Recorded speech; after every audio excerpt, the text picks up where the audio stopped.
ईश्वर कौन है, कहाँ है, कैसा है? ईश्वर को कहाँ खोजूं, कैसे खोजूं? मैं देवालयों में हो आया, मैं तीर्थों में भी हो आया, पर फिर भी मुझे आत्म उपलब्धि नहीं हो सकी। मुझे परमात्मा की अनुभूति नहीं हो सकी। मुझे आत्म साक्षात्कार नहीं हो सका। आखिर क्यों? शास्त्रों में तो तीर्थ यात्रा, तीर्थ दर्शन, देव दर्शन आदि की बड़ी महिमा गाई गई है। पूजा की, प्रार्थना की बड़ी महिमा गाई गई है। मैंने ये सारे धार्मिक कृत्य किए, फिर भी मुझे आत्मोपलब्धि आज तक हो ही न सकी। आखिर क्यों? ये सारे सहज व स्वाभाविक प्रश्न हैं जो अक्सर हमारे मन में उठा करते हैं। आखिर हमसे भूल कहाँ और कैसे हो रही है? सचमुच इस जीवन का मुख्य लक्ष्य ही है मुक्ति व आनंद को पाना, और इसी लक्ष्य की प्राप्ति के लिए हम धर्म के, अध्यात्म के मार्ग पर चलते हैं। ऐसा लगता है कि हमारे चलने के तरीके में ही अवश्य कोई खोट है, कोई कमी है, जिसके कारण हम उस मार्ग पर चलते हुए भी मंजिल तक नहीं पहुंच पा रहे। यात्रा के अंतिम पड़ाव मोक्ष, मुक्ति व आनंद तक नहीं पहुंच पा रहे। मात्र चलते हुए दिखना ही उस मार्ग पर चलना नहीं है। इस संदर्भ में एक रोचक कथा आती है। एक बार एक नाव में कुछ लोग रात्रि को सवार हुए। उनमें से एक व्यक्ति रात भर उस नाव को खेता रहा, पतवार चलाता रहा। उधर पूरी रात नाव खेते गुजर गई। भोर हुआ, सूर्य की लालिमा प्रकट हुई। तभी उन सबकी नजर उस स्थान पर गई जहां वे रात भर नाव खेने के बाद पहुंच पाए थे। आश्चर्य, घोर आश्चर्य, वे सभी अभी भी वहीं थे जहां से उन्होंने यात्रा शुरू की थी। पर भला ऐसा हुआ कैसे? दरअसल नाव समुद्र किनारे लगे हुए एक खूंटे से एक लंबी रस्सी से बंधी थी।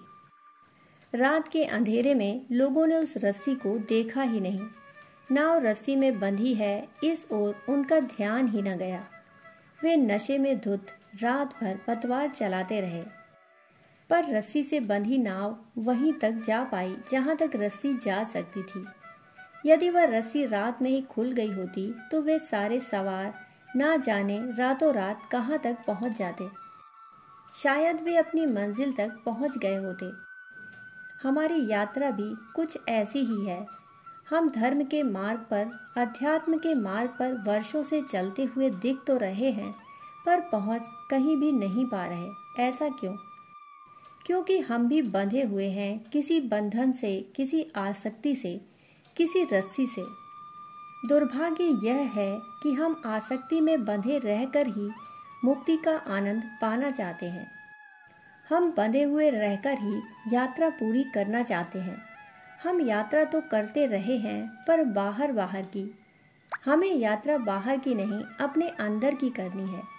हमें यात्रा अंतर जगत की करनी है। हमें बाहर किसी का अनुकरण नहीं करना, हमें बाहर किसी का अनुगमन नहीं करना। बाहर के सभी रास्ते संसार में ले जाते हैं, अस्तु हमें अपनी ही आत्मा का अनुसरण करना है, अनुगमन करना है। हम ईश्वर को, परमात्मा को बाहर ढूंढते हैं, बाहर खोजते हैं, पर परमात्मा तो हमारे भीतर ही मौजूद है।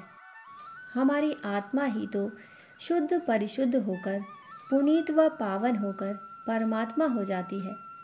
पर हम तो स्वयं को एक देह मात्र मानते हैं, एक शरीर मात्र मानते हैं।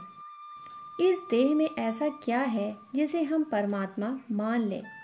हाड़ मांस का शरीर है, और वह शरीर भी शीघ्र ही मिट जाने वाला है। हमारा मन भी चंचल है, और उस मन में भी कोई परमात्मा जैसा नहीं। वस्तुतः शरीर तो हमारी आत्मा का आवरण मात्र है। शरीर आत्मा का वस्त्र मात्र है। शरीर और मन के पार चले जाने पर ही हमें अपनी आत्मा के दर्शन हो पाते हैं। जैसे एक छोटे से बीज में ही विराट वट वृक्ष समाया हुआ होता है, वैसे ही हमारे शरीर रूपी पिंड में स्थित आत्मा में ही ब्रह्मांड रूपी विराट परमात्मा समाया है। आत्मा में वह परमात्मा रूपी बीज अभी सुसुप्तावस्था में है, इसलिए हमें उसकी पहचान नहीं हो पा रही, हमें उसके दर्शन नहीं हो पा रहे, हमें उसके अनुभव नहीं हो पा रहे।